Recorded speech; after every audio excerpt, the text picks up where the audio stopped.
महाराष्ट्रातील निवडणूक अधिकाऱ्यांची आज मवियाच्या सर्व पक्षीय नेत्यांसोबत पुन्हा एकदा बैठक होणार आहे। बैठकीची ही दुसरी फेरी असणार आहे। मी सध्या मंत्रालयाच्या समोर असलेल्या प्रशासकीय इमारती समोर आहे आणि याच इमारतीमध्ये 11 वाजता ही संयुक्त बैठक पार पडणार आहे आणि मतदार याद्यांवरून सध्या महाराष्ट्रामध्ये राजकीय वातावरण वाढत चाललेलं आहे आणि तेच आपल्याला या ठिकाणी आज देखील पाहायला मिळणार आहे। महाविकास आघाडी आणि मनसेकडून घेतलेल्या आक्षेपांच्या पार्श्वभूमीवर निवडणूक अधिकारी एस चोकलिंगम यांनी काल राज्य निवडणूक आयुक्त दिनेश वाघमारे यांच्याशी संपर्क साधलेला आहे। त्यांनी या प्रकरणावर संयुक्त बैठक घेण्याची सूचना केली आहे। आज सकाळी मुख्य निवडणूक अधिकारी आणि राज्य निवडणूक आयुक्त हे संयुक्तपणे सर्व राजकीय पक्षांच्या नेत्यांची बैठक घेणार आहेत। 11 वाजता या बैठकीला सुरुवात होईल। काल आपण पाहिलं की राज ठाकरे सुद्धा या बैठकीला उपस्थित होते आणि बरेचसे मुद्दे त्यांनी सुद्धा मांडलेले आहेत। उद्धव ठाकरे यांनी देखील मांडले, जयंत पाटील यांनी सुद्धा मांडले आणि त्यासोबतच जितेंद्र आव्हाड यांनी सुद्धा मांडले। त्यामुळे आजच्या बैठकीमध्ये नेमके कोणकोणते मुद्दे असणार आहे पाहणं महत्त्वाचं असणार आहे। मतदार याद्यांचा विषय राज्य निवडणूक आयोगाच्या कार्यकक्षेतच येत नसल्याचं दिनेश वाघमारे यांनी आधी स्पष्ट केलेलं आहे।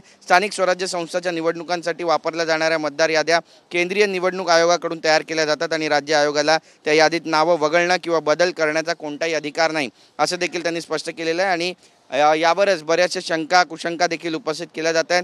चोकलिंगम यांनी कोणत्याही प्रश्नावर मात्र प्रतिक्रिया देण्याचं टाळलेलं आहे अशी सुद्धा माहिती सूत्रांकडून मिळते। स्थानिक आगामी स्वराज्य संस्थांच्या निवडणुकांच्या पार्श्वभूमीवर आजची बैठक अत्यंत महत्त्वाची मानली जाते। बैठकीनंतर मवियाचे नेते शिवालय येथे संयुक्त पत्रकार परिषद घेणार आहे आणि पुढची भूमिका सुद्धा मांडणार आहे। मतदार याद्यांवरील विसंगतीवरून सुरू झालेल्या राजकीय वादानंतर या बैठकीकडे आता सगळ्यांचं लक्ष लागलेलं आहे। निवडणूक प्रक्रिया जी आहे ती पारदर्शक पद्धतीनं सुरळीत राहिली पाहिजे, व्हायला पाहिजे अशी जी मागणी आहे ती मविया नेत्यांची आहे आणि याला आता राज्य निवडणूक आयोग म्हणा किंवा राज्य निवडणूक आयोगाचे आयुक्त आणि अधिकारी कशा प्रकारे प्रतिसाद देणार आहेत हे सुद्धा आज पाहणं महत्त्वाचं ठरणार आहे।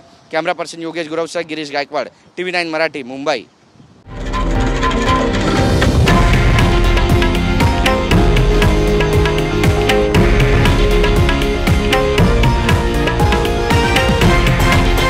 हे आहे देशातील नंबर 1 न्यूज नेटवर्क आणि आपण पाहत आहात TV9 मराठी, एकमेव।